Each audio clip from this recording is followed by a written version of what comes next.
Dado que los paradigmas, que son los que vamos a estudiar, se organizan en términos de sus conceptos claves, vamos a mirar un ejemplo, voy a mirar como un ejemplo el concepto de concurrencia y no determinismo. No son dos conceptos, concurrencia y no determinismo, para ver cómo es que esto influye en la creación o en la generación o en la conformación de los paradigmas.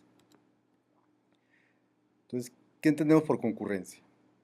El mundo real es naturalmente concurrente. De hecho, ahorita estamos concurrentemente varias personas viendo este curso seguramente y, y oyéndome a mí al mismo tiempo. Eh, ¿Qué significa concurrencia? Entonces son actividades que evolucionan independientemente. Es decir, no todos lo vemos al mismo ritmo de curso, no todos hacemos las tareas al mismo tiempo ni nada de esas cosas. Cada uno va a su propio ritmo. El mundo de la computación es concurrente también, ¿cierto? Ese era el mundo real. El mundo de la computación es concurrente también y en tres niveles.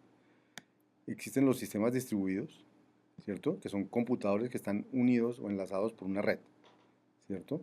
Allí cada actividad concurrente es llamada un computador, o sea, cada computador está concurrente con los otros. También hay concurrencia a nivel del sistema operativo de cada computador, ¿sí? Y entonces en cada computador existen varias actividades que se desarrollan concurrentemente y a esas actividades se les llaman procesos.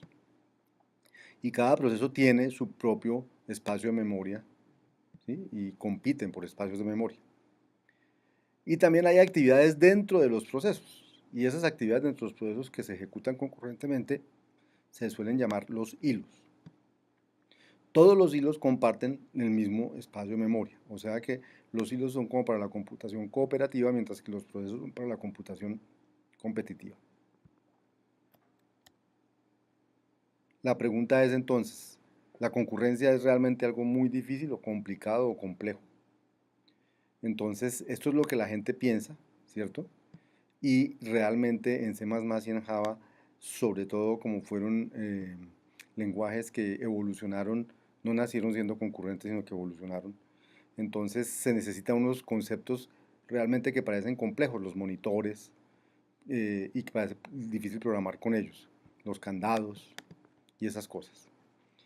Pero el problema realmente no es la concurrencia, es el concepto de monitor para hacer concurrencia. O sea, los monitores no son el concepto adecuado para el paradigma de concurrencia. Ese es el asunto. Entonces, ¿cuál es el paradigma correcto? Eso es lo que vamos a ver ahora. El paradigma correcto para hablar de concurrencia es, o el concepto correcto es, los flujos de datos determinísticos. Entonces, ¿cuál es la idea?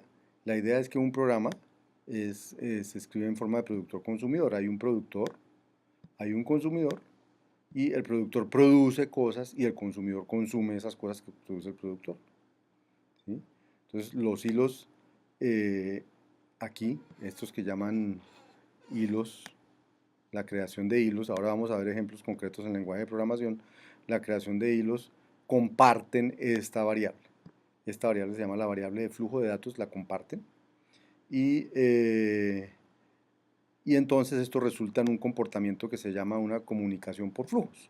Es decir, este proceso se comunica con este proceso vía esta variable que comparten y en esa variable pasan los datos de un lado al otro, por eso se llaman flujos. Y no se necesita ningún otro tipo de sincronización. Por eso decimos que este es el concepto correcto para hablar de concurrencia, la, eh, el flujo de datos de manera determinística. Ahora, ¿será que eso es suficiente? Entonces, desafortunadamente no, porque algunas veces no es suficiente para expresar todos los problemas de programación que uno quiere expresar. Por ejemplo, cuando hay dos clientes queriendo hablar con un servidor. Entonces, esa concurrencia no es suficiente porque yo quiero que el servidor sirva a los clientes, no importa en qué orden me llegan sus requerimientos. Y resulta que en la programación por flujo de datos solamente eh, yo tengo que saber en qué orden me van a llegar los requerimientos para poder satisfacerlos.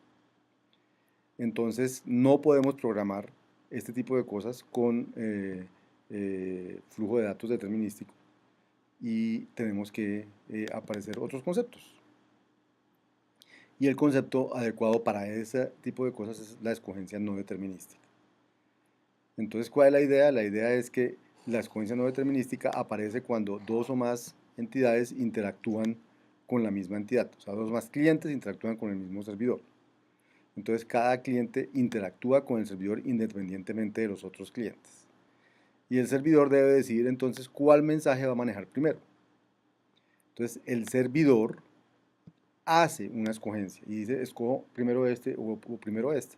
Y esa escogencia se modela y lleva a un no determinismo, porque yo como programador no sé de antemano a quién va a escoger el cliente, el servidor, si al uno o al cliente 1 o al cliente 2. Entonces aparece un nuevo concepto de programación, que es el concepto de escogencia no determinística. ¿Mm? Si uno le agrega este concepto al lenguaje de programación, entonces tiene un nuevo paradigma de programación, que en este caso se llama la programación por flujo de datos multiagentes, ¿sí? El cual es similar al modelo actual o al modelo de paso de mensajes. O sea, lo que queremos ilustrar aquí es que los conceptos nos van dando lugar a la aparición de paradigmas. Y aquí ha habido dos nuevos conceptos, el concepto de flujo de datos y el concepto de no determinismo, secuencias no determinísticas. ¿Mm? Otros ejemplos, ¿cierto? Con flujo de datos determinístico. Podemos simular, por ejemplo, la simulación lógica digital, o el problema de Josefo, problemas de Hamming en programación perezosa, o problemas de buffers acotados, ¿cierto? Y con flujos multiagentes podemos programar sistemas multiagentes, que son agentes que están conversando unos con otros. Podemos implementar los protocolos distribuidos como RMI o los algoritmos distribuidos conocidos en el medio, o inclusive un sistema de control de ascensores o cosas de ese estilo. O sea que este agregarle al flujo de datos determinístico, agregarle escogencia no determinística, me lleva a poder resolver otro tipo de problemas. Esa es la idea de ver el mundo como conceptos que van generando paradigmas, ¿cierto? Desde el punto de vista de lenguajes de programación ha habido una evolución y pues para nosotros Erlang, por ejemplo, es un lenguaje que es concurrente e independiente por defecto, maneja mensajes asíncronos y programas multiagentes. Java, en cambio, fue construido secuencial y monolítico por defecto. Entonces, cuando a Java le agregan concurrencia, se vuelve un lenguaje en el cual programar concurrentemente se vuelve difícil, o es visto como difícil. O sea, podemos decir que la programación orientada a objeto no es el paradigma correcto para la programación en Internet. ¿Mm? Porque ¿qué es importante en Internet? El aislamiento, la concurrencia, los mensajes asíncronos, la programación de alto orden. ¿Qué no es importante en Internet? La herencia, las clases, los métodos, los diagramas UML, los monitores. Eso no es lo importante en Internet. ¿Listo?